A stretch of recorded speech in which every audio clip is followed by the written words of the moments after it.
আমরা রাজনীতি করি না? যদি আমরা রাজনীতি করি কিনা? অবশ্যই আমরা রাজনীতি করি, কিন্তু আব্রাহাম লিঙ্কনের তরিকা, মাও সেতুঙ্গের তরিকা, গণতান্ত্রিক তরিকা, সমাজতান্ত্রিক তরিকা, জাতীয়তাবাদী তরিকা, এই সমস্ত তরিকা আমরা রাজনীতি করি না। আমরা রাজনীতি করি রাসূলের তরিকা। কার তরিকা রাজনীতি করি? সুতরাং আসুন ওই হারাম তরিকাগুলো ছেড়ে দিয়ে আসুন আমরা হুজুর বলতে এসে যা আছি চলে আসুন রাসূলুল্লাহ তরিকা রাজনীতিতে। তার মানে সবাই মিল্লা একদম লেবার থেকে শুরু করে রাষ্ট্রপতি পর্যন্ত এই দেশের প্রত্যেকটি নাগরিককে টার্গেট করে করে আমরা দাওয়াতি কাজ করবো, মানে রাসূলুল্লাহর তরিকা রাজনীতি করবো। যদি এইভাবে করতাম, যদি আজকে সবাই মিলে এইভাবে করে আসতাম, আজকে না বরং বহু আগে আমাদের বাংলাদেশ ইসলাম কায়েম হয়ে যেত না। কিন্তু ওরা এই তন্ত্র মন্ত্রগুলো দিয়ে এমন এক গর্ত সৃষ্টি করছে যাতে ইসলাম কায়েম হইতে না পারে। মুসলমানদের মধ্যে দলাদলি সৃষ্টি করছে এগুলো দিয়ে, হ্যাঁ, গণতন্ত্র দিয়ে 50 ভাগ করছে বাংলাদেশের মুসলমানদেরকে, বিশ্বের মানুষদেরকে। এদেশের মুসলমানরা কেউ করে বিএনপি, কেউ আওয়ামী লীগ, কেউ জাতীয় পার্টি, কেউ জামাত ইসলামী, ইসলামী ঐক্য জোট, জাসদ বাসদ, কয় দলে ভাগ করছে দেশের মুসলমানদেরকে? 50 দলে ভাগ করে মুসলমানদের মধ্যে দলাদলি সৃষ্টি করে, বিভক্তি সৃষ্টি করে, কারাগারি সৃষ্টি করে মুসলমানদেরকে দুর্বল করে সারা পৃথিবী কাফেররা আমাদেরকে শাসন এবং শোষণ করে যাচ্ছে। এর থেকে মুক্তির একমাত্র পথ হলো ধৈর্যের সাথে কোরআন সুন্নাহর তরিকা অনুযায়ী রাজনীতি আমাদেরকে করে যেতে হবে। জোর দিয়ে কিছু হয় না, এমন ডেসক্রিপশন ইসলামে দেওয়া আছে। সুতরাং এই কথা বলবেন না যে সোনাগান্ধা রাজনীতি করে না। অবশ্যই আমরা রাজনীতি করি, কিন্তু কাফেরদের তরিকা রাজনীতি করি না, আমরা রাসূলুল্লাহর তরিকা রাজনীতি করি। এতে আমরা খুশি না বেজা? আমরা কোরআন সুন্নাহকে আঁকড়ে ধরে লইয়া বইয়া থাকি। আলহামদুলিল্লাহ, আজকে কারণ এই আল্লাহ রাসূল তরিকা বাইরে গেলে তো শাস্তি আছে নাই? একটা আয়াত করে বলে দিই, আল্লাহ বলছেন এই কথা শেষ, এই কথা বলে শেষ করে দিচ্ছি। আবার তুমিনুনা বিবাদিল কিতাবি ওয়া তাকফুরুনা বিবাদি ফামা জাযাউ মান ইয়াফআলু যালিকা মিনকুম ইল্লা জিজুন ফিল হায়াতিদ দুনিয়া ওয়া ইয়াউমাল কিয়ামাতি ইউরাদুনা ইলা আশাদ্দিল আযাব। আল্লাহ কি বলছেন এখানে? আবার তুমিনুনা বিবাদিল কিতাব, তোমরা কিতাবের কিছু অংশ মানবে, ওয়া তাকফুরুনা বিবাদি, আর কিছু অংশ তো অস্বীকার করবে। অর্থাৎ কিছু তরিকা নিবে কোরআন সুন্নাহ থেকে, ওয়া তাকফুরুনা বিবাদি, আর কিছু তরিকা কোরআন সুন্নাহ থেকে না নিয়ে ওই আব্রাহাম লিঙ্কন থেকে নিবে, মাও সেতুং থেকে নিবে, গণতন্ত্র থেকে নিবে, এখান থেকে সেখান থেকে নিবে। তোমাদের মধ্যে যে এরকম করবে তার জন্য জাযা হলো, তার জন্য পুরস্কার হলো, তার জন্য একমাত্র পুরস্কার হলো খিজিউন ফিল হায়াতিদ দুনিয়া, দুনিয়ার জীবনে অপমান অপদস্থ। দুনিয়ার জীবনে কি অপমান অপদস্থ, এগুলোতে গেলে অপমান অপদস্থ হবেই হবে। এটা আল্লাহর কথা, কার কথা? আবার এর দূরে যদি আল্লাহ বইলা থাইমা দিতেন না, তাইলেও কিন্তু শর্ত যে দুনিয়া অপমান অপদস্থ হবে। ঠিক আছে, এটা মেনে নিলাম। কিছু হারাইলে, কিছু পাইতে গেলে তো কিছু কি করতে হবে? হারাতে হবে। আমি কিছু ইসলামের কথা, কিছু তন্ত্র মন্ত্র মিলাই দিলে আমি একজন এমপি হয়ে গেলাম, মন্ত্রী হয়ে গেলাম, এমপি মন্ত্রী হয়ে গেলাম। বিশাল ব্যাপারে একজন এমপি হয়ে যাও, মন্ত্রী হয়ে যাও, বুঝতে পেরেছি। এরপরে হয়তো আমি আমার সময় ফুরিয়ে গেলে আমি হয়তো লাঠি খেলাম, অপমান অপদস্থ হলাম, মেরে নাম অসুবিধা নেই। মন্ত্রী হয়ে গেছে, লাঠিটা দিত কিছু নাই রে, খাইলে খাইলাম আমি, ফাঁসি দিয়ে দিল আর কি। আমার মন্ত্রী হয়ে তো ফাঁসি হয়েছে, পাইছি তো একটা কিছু। কিন্তু এই জায়গায় আল্লাহ না দেখবে সর্বনাশ কি আমার সামনে বাইরে কই দিলেন কি, ওই ইয়াউমাল কিয়ামাতে ইউরাদুনা ইলা আশাদ্দিল আযাব, কিয়ামতের দিন তাকে কঠিন আযাবের মধ্যে নিক্ষেপ করা হবে। সর্বনাশ করে দিতে যদি এই জায়গায় থেমে যেতে, তাইলে আমরাও না হয় বুঝতে পেরেছেন কিছু কোরআন, কিছু তন্ত্র মন্ত্রকে এই করতাম, কিছু কলিমুড়াও খাইতাম, আর কি অসুবিধা আছে না, মন্ত্রীও হইতাম, কলিও খাইতাম। এটা আল্লাহর কথা, খাই পিব জোরে করে। এটা কার কথা? আরে আমরা যদি বুঝতে পেরেছেন এই রাজনীতি করতাম না, আমাদের পরিবার থেকে 2-5 জন এতদিন এমপি মন্ত্রী থাকতো তো আমাদের পরিবার। মফিজউদ্দিন সাহেব একটু বলে ফিরে 1 মিনিটে। এই যে শিক্ষামন্ত্রী ছিলেন গোটা পাকিস্তান, বাংলাদেশের শিক্ষামন্ত্রী গোটা পাকিস্তানের শিক্ষামন্ত্রী ছিলেন। দাদা হুজুরের থানার দরবার ছিলেন, নরমাল মুরিদ না। দরবারে এসে কাম করতো রানিং শিক্ষামন্ত্রী থাকা অবস্থায়। চলে গেল না, খাস মা বিলাইসা মানুষের মধ্যে ওই মাটির প্লেট বিতরণ করতো, সিরিয়াল দাঁড়ায় থাকতো, একজনের হাত থেকে আরেকজন আরেকটা হাতে বিতরণ দেয় না, এই সারা মাঠে বাসন বিতরণ করতো। অন্য পরিবার বলছে, স্যার এই কাজ তো আপনার না, আমাদেরকে দায়িত্ব দেওয়া আছে এগুলো করার জন্য, আপনি স্যার এগুলো করতে যাচ্ছেন কেন? আপনি বসেন, আপনার খেয়াল করতে আমরা। ওই রাগ হয়ে যেতে না, বলে আমি রানিং শিক্ষামন্ত্রী, যেখানে যাই সেখানে আমার সম্মান, সেখানে আমার ইজ্জত। আমি কি আমার পীরের বাড়িতে সম্মান দেখে আইছি? আমি তো আমার পীরের বাড়িতে আইছি যখন থেকে আমার নকশা মোড়া হয়ে যায়, তাজা হয়ে যায়, তখন আমি পীরের বাড়িতে আইসা কিছু কাজ কাম করে আমার নকশাটা একটু জব করতে আইছি।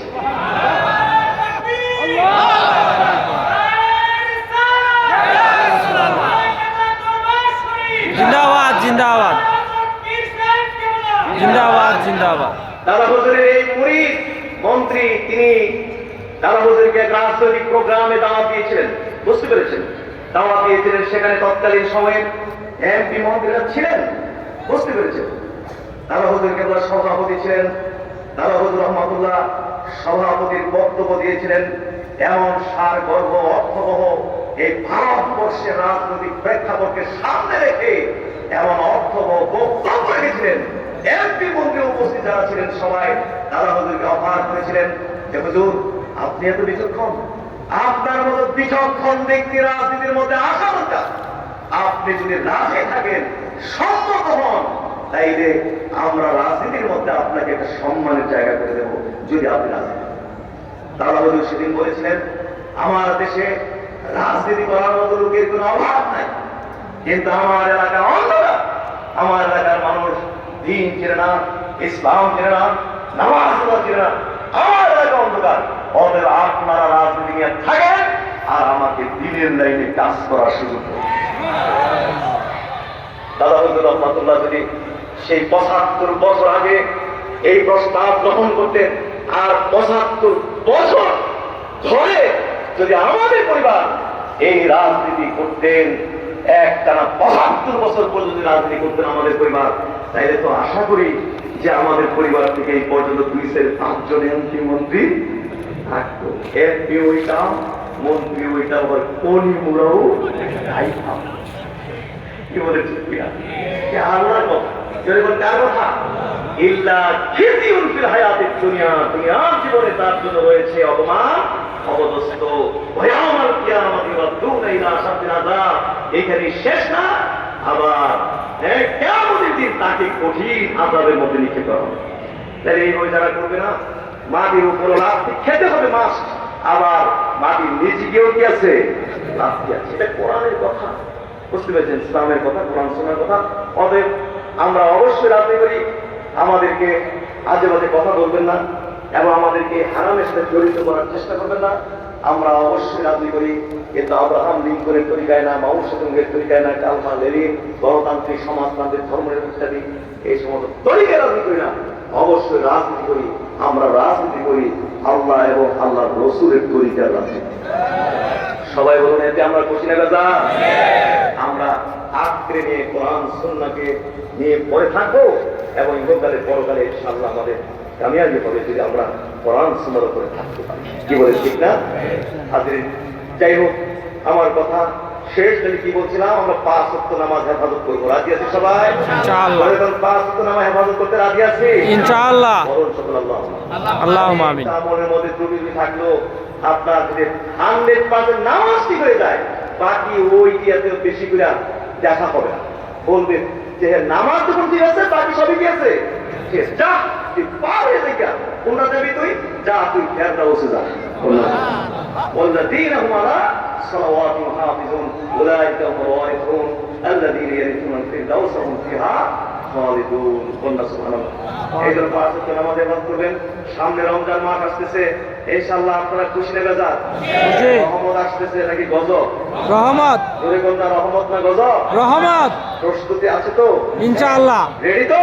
ইনশাআল্লাহ বলুন আলহামদুলিল্লাহ। আলহামদুলিল্লাহ। যত্ন তৈরি করেন, শরীরের মধ্যে যত্ন নিয়ে আসেন, যেইবার রমজানকে আমরা সেইভাবেই বরণ করব। এখন থেকে যত্ন স্পিড শরীরের মধ্যে সৃষ্টি করে রুজি রোজগার হতে হবে হালাল। জোরে করে রুজি রোজগারটা হতে হবে কি? হালাল। হালাল রুজি রোজগার করবো। বুঝছে, বুঝতে পেরেছেন? এর ছেলে মেয়েদেরকে, পরিবারটাকে ইসলামের তরিকায় চালাবেন। রাজি আছেন সবাই? ইনশাআল্লাহ। বলে আমরা হারাম থেকে বিরত থাকবো। মোটামুটি যদি এইরকম কিছু করে ফেলতে পারি না, এগুলো করে ফেলতে পারলে মোটামুটি জান্নাতে যাওয়ার একটা ব্যবস্থা হয়ে গেছে। সুবহানাল্লাহ। এরপরে আপনি জান্নাতে প্রমোশন চান, একজন আব্দুল কাদের জিলানী রহমাতুল্লাহ হতে চান, কোন অসুবিধা নাই তো, দরজা তো খোলা আছে। কন্যা সুবহানাল্লাহ। নফল করতে থাকে আর বড় পীর আব্দুল কাদের জিলানী হয়ে যান না। কন্যা সুবহানাল্লাহ। কোন অসুবিধা নেই। শুধু হাজরিন, আমার কথা শেষ। এই কথাগুলো সকলে মনে রাখবেন। আর সবচেয়ে জরুরি যে কথাটা রয়ে গেল, আগামী বছর এই তারিখটা কি 26-27 ফেব্রুয়ারি। এবছরই তো আমরা একদিন আগাইছি। কিসের কারণে? রমজানের কারণে। বুঝতে পেরেছেন? রমজানে আমাদের পক্ষে সম্ভব নয় এই মাহফিল করা। সম্ভব? অনেক কষ্টদায়ক হয়ে যাবে, সম্ভব নয়। যেহেতু আমাদের জায়গা মিলে অনেক বড়ভাবে ইফতার বিতরণ, সাহারি বিতরণ কোনোভাবে আমাদের সম্ভব নয়। বুঝতে পেরেছেন? সেজন্য আমরা রমজানে করে যাওয়ার কারণে আগামী বছর তারিখটা কিন্তু চেঞ্জ করতে চাই। আমাদের ক্লাব নেতারাম সহ আমার তালিম স্কুলার যারা নেতৃবৃন্দ, তাদের নিয়ে আমরা ছোট করে মিটিং করেছি এবং আমরা দেখেছি যে রমজানের 1 সপ্তাহ আগে যদি হয় এবং বৃহস্পতি এবং শুক্রবার ধরে যদি হয়, তাইলে ফেব্রুয়ারি 12 এবং 13, কত? 12 এবং 13, আর মাঘ মাসের 29 এবং 30। এই তারিখটা কেমন মনে হয় আপনাদের কাছে? ভালো ভালো। আপনাদের পছন্দ হয়েছে? জি জি যেহেতু বৃহস্পতি শুক্রবারটা তো আমাদের দরকার আছে। জি। দরকার আছে কিনা? তাইলে যারা চাকরিজীবী, সরকারি বেসরকারি চাকরিজীবী, তাদের জন্য শুক্রবারটা হলে ভালো হবে। শনিবারও ছুটির দিন থাকবে, অত রিল্যাক্সে তারা ফিরতে পারবে। কি বলে, ঠিক না? ঠিক। সেই জন্য তাইলে সকলকে নিয়ে আজকে এই মুহূর্তে আবারও এই বিষয়টাকে চূড়ান্ত করতে চাই। আপনারা কি এই তারিখটা এতে খুশি আছেন কিনা? তাহলে বলুন তো তারিখটা কি? আমি বলে দিই আগে। আপনার 12 এবং 13 ফেব্রুয়ারি। 12 এবং 13 ফেব্রুয়ারি। আর 29 এবং 30 মাঘ। 29-30 মাঘ, 12-13 ফেব্রুয়ারি। আগামী সোনাকান্দা দারুল হুদা দরবার শরীফের বার্ষিক সালে সাওয়াবের মাহফিল। সকলে বলুন আলহামদুলিল্লাহ। আলহামদুলিল্লাহ। নারায়ে তাকবীর। আল্লাহু আকবার। আর জোরে নারায়ে তাকবীর। আল্লাহু আকবার। সোনাকান্দা দরবার শরীফ জিন্দাবাদ জিন্দাবাদ। সোনাকান্দা সালে সাওয়াবের মাহফিল জিন্দাবাদ জিন্দাবাদ। সকলে বলুন আলহামদুলিল্লাহ। আলহামদুলিল্লাহ। এটা জানাই দিবেন। আমরাও তো প্রচার প্রচারণা আছে, আমরা করবো, আপনাদের নলেজে দিয়ে দিলাম, আপনারা ঠিক ছিল। অত্যন্ত আনন্দিত, প্রত্যেক বছরই আমাদের মাঝে কিছু মেহমান উপস্থিত হন। আজকে আমাদের মাঝে উপস্থিত হয়েছেন আমাদের দৈনিক জমিয়তুল মুদাররিসিনের বাংলাদেশ মাদ্রাসার শিক্ষকদের একমাত্র সংগঠন এবং সর্ববৃহৎ সংগঠন এবং আমাদের সংগঠন। আমরা যারা বুঝতে পেরেছেন, আমরা যেহেতু পীর মাশায়েখরা এই সংগঠনগুলো কায়েম করে দিয়েছি। আলহামদুলিল্লাহ। বাংলাদেশ জমিয়তুল মুদাররিসিন, এটা সবাই জানতে হবে। শিক্ষক লাগবে নাকি? এটা শিখতে গিয়ে শিক্ষকের দরকার আছে? বলেন, বাংলাদেশ জমিয়তুল মুদাররিসিন, বলেন আলহামদুলিল্লাহ। এটা আমাদের সংগঠন। এই বাংলাদেশ জমিয়তুল মুদাররিসিনের সভাপতি, দৈনিক ইনকিলাবের আপনার সম্পাদক এবং আপনার